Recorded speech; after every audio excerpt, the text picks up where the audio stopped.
Julian Vance hated the idea of marrying a country bumpkin like me. So, to force me into breaking off the engagement, he hired a broke scholarship student to impersonate him. A nouveau riche girl and a penniless student? Perfect match, one of his cronies had joked. I give her 3 days before she runs screaming from the wedding, another added. The student they sent was tall, quiet, and fragile-looking, the kind of person who seemed like life had already knocked him down. I believed it completely. I thought the Vance family had fallen on hard times and that he was struggling to make ends meet. My father's words rang in my ears. Sweetie, if they're broke, they're broke. We can handle it. No discrimination here. So I did what I thought was right. When he was hungry, I made sure he ate. When he worked late, I stayed nearby, keeping an eye on him. When his mother ended up in the hospital, I didn't hesitate to cover the bills. I cared for my supposedly destitute fiancé as if my life depended on it. Until one morning, a breathtakingly handsome boy snatched the breakfast I had prepared with care. Just as my patience snapped, he looked at me, frustrated. Lily, open your eyes. I'm your fiancé. My father had told me about a fiancé in the city. To let me choose whether I wanted him, and to help me get into a better school, he transferred me to Julian Vance's high school for my junior year. The rumor mill claimed the Vances were the richest family in River City, with old, established wealth. My dad had me pack a suitcase full of gifts just in case. Yet when I arrived at the train station, no one from the family came to greet me. I was irritated, but the moment I stepped onto the school grounds and caught sight of Julian, my annoyance melted away.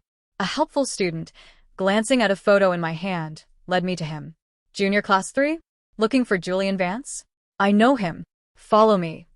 He pointed to a boy sitting by a window, upright but fragile. Sunlight poured over him, highlighting sharp features, while a gentle breeze ruffled his hair. The student whispered, pity dripping from his voice. You didn't know? The Vances went bankrupt 2 years ago. Julian's on financial aid and works part-time. Sometimes he can't even afford lunch. I nodded, careful not to reveal anything. Everyone meet our new student, Lily Lynn, the teacher announced, motioning to an empty desk right beside Julian. He didn't look up once, furiously scribbling in a notebook. As I squeezed past him to reach my seat, my backpack caught on something. A tin cup tumbled to the floor, spilling a hard, dusty piece of bread. His shoulders twitched. He gripped his pen tighter, but didn't turn around. Whispers and snickers erupted from the other students. So, the rumors had been true. The lively boy in the photo was now scraping by. I sat down quietly. Sorry, I didn't mean to, I murmured. He didn't respond, just shoved the cup and bread back into his desk. I'm Lily. Do you remember me? I tilted my head, trying to catch his gaze. We had met once when he was 6. He had been adorable then, and my mother's words about good looks had stuck with me. He had even run away from me after a rooster pecked him, but at least he'd grown into a handsome young man. My sudden familiarity seemed to catch him off guard. He leaned back, looking at me with heavy-lidded eyes, obsidian dark and framed by long lashes. Still, he stayed silent. I scratched my head awkwardly. I'm your fiancé. Ring a bell? He choked on his water, coughing to hide it. I patted his back until he recovered. When he finally looked at me, his pale face was flushed. Perhaps he didn't remember, or perhaps life had changed him. Fine. We'd start over as friends. I held out my hand. Well, we're desk mates now. I'm Lily. Nice to meet you. By the way, can you do me a favor? He responded after a long pause, his voice cool and distant. I don't have time. Meanwhile, the student who had guided me sprinted to where a group of rich kids waited. Julian, it's done. That girl fell for everything, Tyler said, smirking. I even showed her Caleb's dry bread. She practically fainted. She'll beg her dad to cancel the wedding within days, another added. Julian Vance raised an eyebrow. 3 days? Really? She actually believed it. I saw the photo she had. It was just a side profile, but it was close enough. I told her you changed your name to avoid debt collectors. She bought it completely. Julian leaned back, shaking his head. A nouveau riche girl. Who does arranged marriages anymore? Exactly. Your brother married an heiress. Why are you stuck with a village girl? My mom's been on a hunger strike about this for days. Dad, though, he just listens to Grandpa, who's obsessed with keeping an old promise. Tyler grinned. But your fiancée, she's actually pretty cute. I even took a photo. Want to see? Julian scoffed. My standards aren't that low. Tyler scratched his head. Seriously, she's prettier than the school beauty queen. I had no idea about any of this at first. My eyes were glued to Caleb, Julian, as I once knew him, though now everyone called him Caleb. He said it was necessary. The Vances had changed his name to escape creditors. All day, I tried to strike up conversation. He barely responded. But I'm talkative, just like my dad, who can hold a conversation with a brick wall for hours. Making friends comes naturally to me, so I kept at it. Hey, what's good to eat around here? I'm new. Do you live on campus or at home? Why is math taught so differently here than back home? Where's the water fountain? I'm dying of thirst. Eventually, Caleb snapped, exasperated. Focus on the lesson. He paused, then added, the water fountain is by class 4. Go after class. By the time the bell rang, I had forgotten all about my thirst. I called my dad immediately to spill the news about the Vance bankruptcy. What? Seriously, he said, clearly taken aback. It's okay, sweetie. If they're broke, they're broke. No one's judging. And if you like him, we'll support him. Always. I nodded, though I wasn't sure I liked him yet. But I felt sorry for Caleb. I had money in abundance, and he didn't. My family had amassed wealth the year I was born. My dad had invested in real estate, old grain depots, and tech startups, mostly by intuition, not expertise. Compared to the Vances generational wealth, we were new money, but that meant my dad handed me credit cards as freely as tissues. I didn't use them to buy the KTV where Caleb worked, though. Instead, I followed him for days to see all his jobs. Night shift Caleb was different. Hair messy, casual clothes, brows furrowed when he spotted me. Who let you in? He demanded, dragging me to the stairwell. Why are you here? I shoved a sandwich into his hands. Eat. I bought too much. It'll expire tonight. Waste is bad, help me out. I learned that Caleb worked 3 jobs, delivering flyers, selling fried noodles, and at the KTV. He sold food he rarely ate himself, surviving on leftover snacks or dry buns. Classmates warned me to stay away. He was gloomy, antisocial, burdened by a sick mother and disabled sister. I couldn't ask him about it directly. I didn't want to hurt his pride. Why? He asked, staring at the sandwich. Why what? We're desk mates. And you helped me with math today. I grinned. My dad says if I don't get into a good college, he'll break my legs. So, consider this bribery. You eat the sandwich, and in return, you keep tutoring me. I'd seen his math score. 149 out of 150. Genius. He pursed his lips. You don't think I'm dirty? What? No. I leaned forward, sniffing dramatically. Your clothes smell clean. Mine? Way dirtier. I waved my sleeve. See? Definitely dirtier than yours. Are you dirty? In the dim light, his eyes shone like stars. He shook his head. I caught myself just in time before blurting out, I'm your fiancé. Caleb left 10 minutes early to walk me home, slipping a notebook into my bag along the way. My dad had bought a villa in the upscale Clear Creek district, and since Mom died, he'd been overprotective, hiring a housekeeper to watch over me. I deliberately guided Caleb toward the nearby, less affluent apartments. I didn't want him to feel bad about his family's bankruptcy. Here, I said, pointing. You live nearby, too. He glanced at the building, patted my head, and said, See you tomorrow, deskmate. If anyone knew Caleb well, they'd say he looked like a fragile paper doll, coming to life. Less defeated, more hopeful. Once he was gone, I dashed back to the villas. Almost colliding with someone, I was steadied by a hand.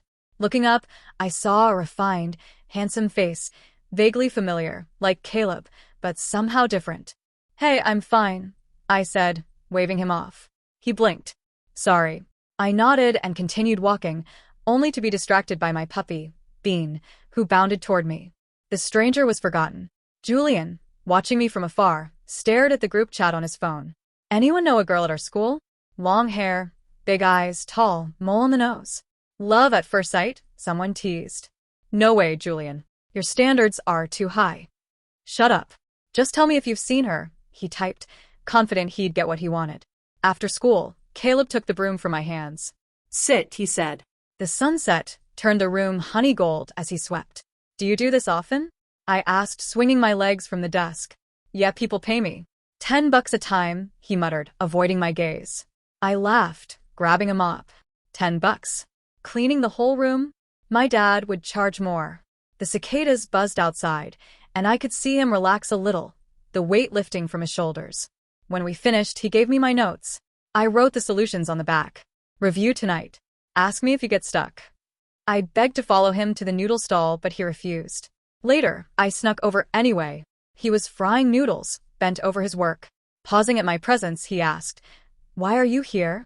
A gentle voice spoke, his mother. Frail, beautiful, smiling. "Hello, Auntie. I'm Caleb's desk mate," I said. She smiled warmly. "Hungry? I rarely see friends of Caleb's.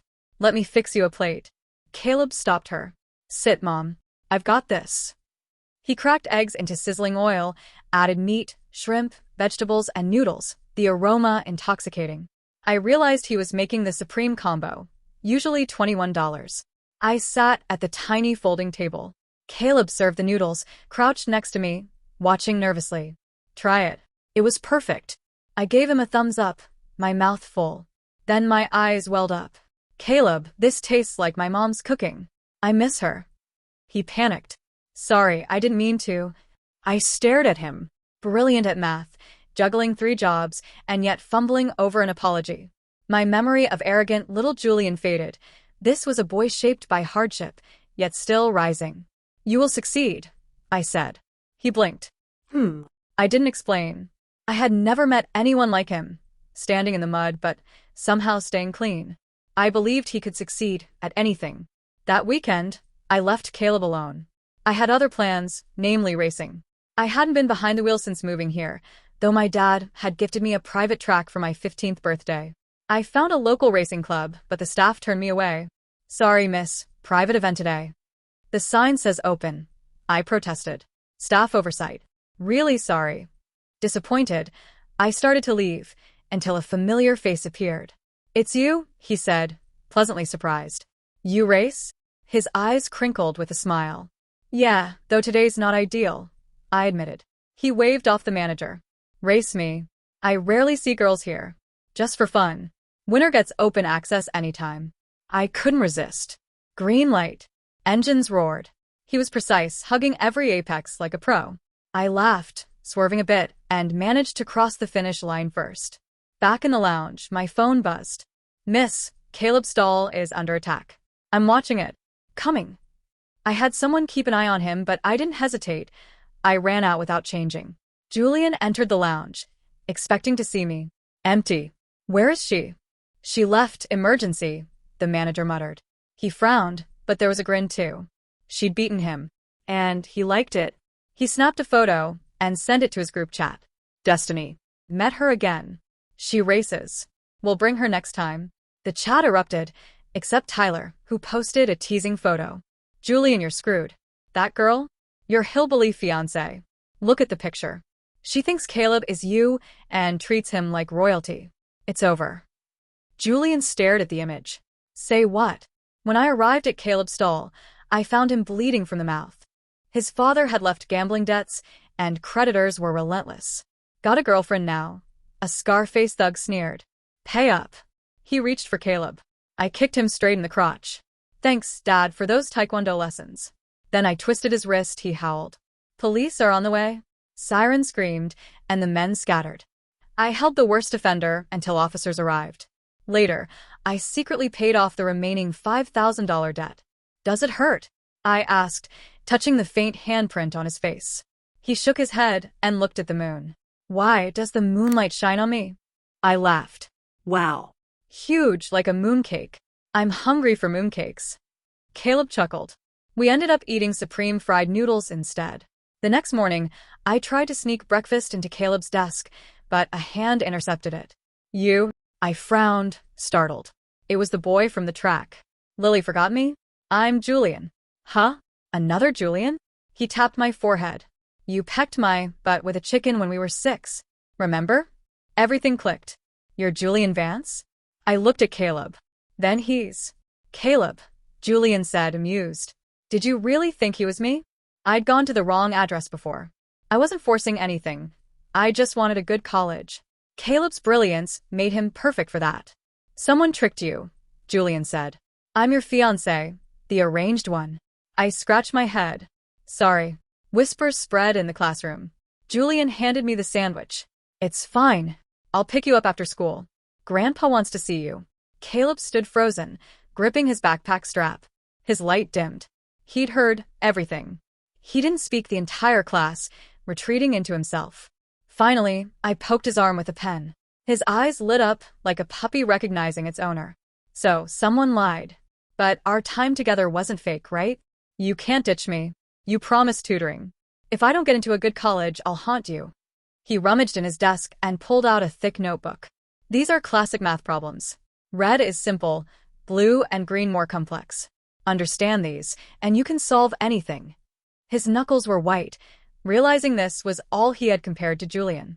If you don't get it, I'll help, he added, a soft smile in his eyes. Whatever you need, I'll help. I pressed the notebook to my cheek. Thanks, Caleb. I'll study hard. We're still friends.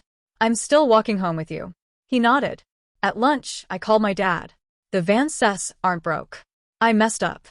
Good, he said. Less to worry about. But that arranged marriage might get complicated now. After school, I patted Caleb's shoulder. Let's go. He froze, eyes on the door. Julian was leaning there. Let's go, Julian said with a small smile. The driver's waiting. I remembered my promise to visit his grandfather. Caleb looked down at the ground. It's okay. I can walk. He reminded me of Bean, shivering in the rain the day I found him. I swallowed my guilt and left with Julian. The Vance mansion was enormous. Grandpa Vance was kind, but Julian's mother made her dislike for me obvious. She's just like that, Julian explained. She'll come around. I didn't care. I wasn't marrying her. He waved his hand, a little warning in his tone. Stay away from Caleb. What? Nothing, just remember that, he said, stopping short. I didn't like it, but I stayed silent. From that day, the rumor mill went wild. He's chasing his fiancée. So romantic. I thought he'd hate a village girl. I heard Lily thought Caleb was Julian and treated him like a king. No wonder Caleb got lucky. She was chasing a fake. I didn't hear these comments, but Caleb did. After gym class, I couldn't find him. 2 girls whispered nearby. Scary. Tyler and his gang locked Caleb in the equipment room. For a lesson. I bolted. Julian tried to stop me. You promised to bring me water. I'm busy. Going after Caleb again? Remember, Lily, you only know him by mistake. Without me, he's nothing. Julian. I glared at him. Maybe it started as a mistake, but I spent time with Caleb, not you. I know the difference. He frowned, frustrated, as I ran toward the equipment room under the bleachers. Tyler and his crew were inside. I grabbed Tyler by the collar. Key. Now. Or I'll beat you into a pig head. Let go. How dare you hit me? I slapped him and repeated. Key. I unlocked the door. Caleb. In the thin sliver of light, I found him on the floor, sweaty and wary, staring at me. It wasn't the first time Caleb had been targeted. Jealousy is ugly. He was poor but brilliant and handsome, and girls noticed him. Tyler and his gang couldn't stand it. They bullied him relentlessly, spreading ridiculous rumors that he was some kind of sugar baby for wealthy older women. This time, I dragged him straight to the principal's office. Lily, Caleb whispered, trying to hold me back. Don't get yourself in trouble. I ignored him. I had a recording of Tyler confessing everything and threatened to post it online. Walking out, I felt victorious. Caleb looked at me with quiet admiration. I puffed out my chest. Write my self-reflection essay for me. He grinned. Okay. Julian watched silently from afar as I rescued Caleb. He didn't say a word. Later, a friend from the US sent me a video. Lily, is this your fiancé? It showed a noisy bar. Tyler was drunk and shouting. It's hilarious. Julian had me hire Caleb to impersonate him so the hillbilly would break off the engagement. Then, karma struck. He fell in love with a fiancé he never met. Now, to chase her, he sent me here. I couldn't help but laugh. I wasn't sad. I was relieved. By accident, the first person I met and grew close to was Caleb. I poked him with my pen. What? He asked, looking at me. He had gained a little weight. Good. My dad is in town, I said. Caleb stiffened. My dad was here to cancel the engagement. The Vances and Lynns weren't close, but everyone knew about the engagement. Both families quietly wanted it over. A clean break suited them perfectly. Julian realized it too late. He raced to my house, only to find my father stepping out. Uncle, give me a chance, Julian pleaded. My dad scoffed. You look down on my daughter? I look down on you, you skinny little twig. Then his gaze fell on Caleb. Stay away from her, my father barked. Caleb had been avoiding confrontations with him for years. Julian came to find me later. You like Caleb? He's nothing compared to me. I raised an eyebrow. Does he know how much your bag costs? What does that even matter? We're equals. He isn't in our world. He didn't seem angry, just matter of fact. I smiled. I thought you'd apologize. It was a misunderstanding. I didn't mean it, he admitted. I have money. I don't need a man to buy me things. If I lose my wealth, I'll buy cheaper things. I'll survive either way, I added. I like Caleb. Whatever he gives, I like it. Julian, I'm not upset about the trick. I never cared. But manipulation, that's your nature. I feel sorry for you, I said firmly. After that, Julian left me alone. He went abroad for college, disappearing from my daily life. Caleb was accepted into Tsinghua University, while I barely scraped into a nearby college. My dad celebrated with a grand banquet, 400 tables, a spectacle. I learned later that Caleb had nearly dropped out right before I arrived, but he pushed through. After graduation, Caleb pursued graduate studies. Life improved for his family, though his mother passed away during his sophomore year. I took over my father's business. Whenever I expanded to Beijing, I'd pick Caleb up from his lab. Over the years, he grew taller and more refined. Broad shoulders, narrow waist. I wore heels and red lipstick, sometimes teasing him with a tie to make him call me sister. He would kneel, eyes brimming with emotion, whispering, "Sister?" I spoiled my men. Caleb wanted to be a physicist, and I supported him fully, funding his lab and research. Years later, Caleb received the highest award in theoretical physics. During the televised interview, the reporter asked, "Who do you want to thank the most?" Caleb looked calmly into the camera, gentle but firm. My wife. She was the hero of my youth. She had been his light, chasing away all the darkness in his life.